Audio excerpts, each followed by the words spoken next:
देवाधिदेव महादेव को जगतपति भी कहा जाता है, क्योंकि उनका विवाह इस संसार की शक्ति मां पार्वती से हुआ था। मान्यता है, शिव और शक्ति के संयोजन से ही यह प्रकृति चलती है। वे दोनों एक दूसरे के अर्धांग हैं और एक दूसरे के बिना अपूर्ण भी हैं। जहाँ एक तरफ शिव अनादि के सृजन करता है, वहीं शक्ति प्रकृति का मूल स्वरूप माता पार्वती हिमावन राज की पुत्री है, जिसके अनुसार उन्हें शैलपुत्री भी कहा जाता है। वहीं सनातन धर्म के अनुयायी ये भी मानते हैं कि देवी गंगा का अवतरण भी हिमालय से हुआ, जिस अनुसार वे पार्वती जी की बहन लगती हैं।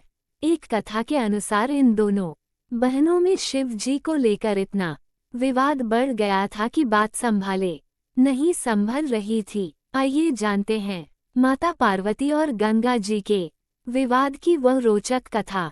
शिव शक्ति की झांकी। एक बार शिव जी अपने परम निवास कैला पर्वत पर ध्यानस्थ बैठे थे।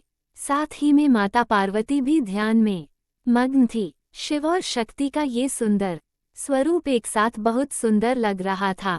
एक तरफ जहां महादेव और महादेवी ध्यानमग्न थे, वहीं शिव जी के परम भक्त नंदी जी अपने प्रभु और माता की शोभा को निहार रहे थे। दोनों का ये सुंदर स्वरूप देख खुद ही नंदी जी के नेत्रों से आंसू बहने लगे।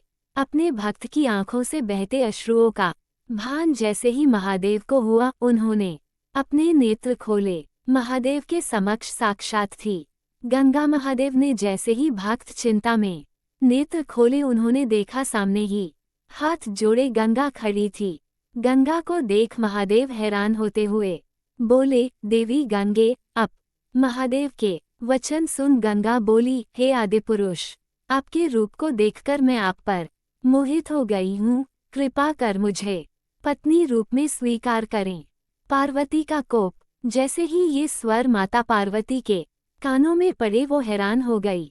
गंगा की ये बात सुनकर उनके नेत्र लाल हो गए और क्रोधवश वे बोल पड़ी, देवी गंगा, सीमा ना लांघिए, मत भूलिए, महादेव हमारे पति हैं। ये सुनकर ठिठोली करते हुए गंगा बोली, अरे बहन, क्या फर्क पड़ता है, वैसे भी भले ही तुम महादेव की पत्नी हो, फिर भी देवाधिदेव महादेव शीश पर तो मुझे ही धारण करते हैं। जहाँ कहीं महादेव के साथ तुम नहीं जा सकती, मैं तो वहाँ भी पहुँच ही जाती हूँ।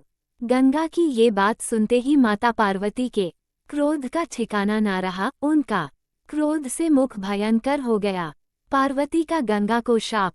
वे गंगा को शाप देते हुए बोली, गंगे, तुमने मेरी बहन होने की सीमा लांघी है। मैं तुम्हें शाप देती हूँ, तुम में मृत देह बहेंगे।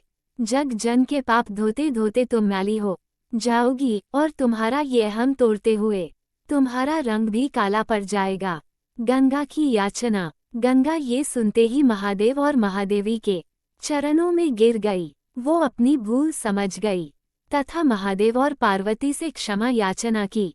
तब महादेव ने कहा, हे गंगे, ये शाप तो अब फलित होकर रहेगा, पर तुम्हारे पश्चाताप से प्रसन्न होकर हम तुम्हारे शाप से मुक्ति देते हैं।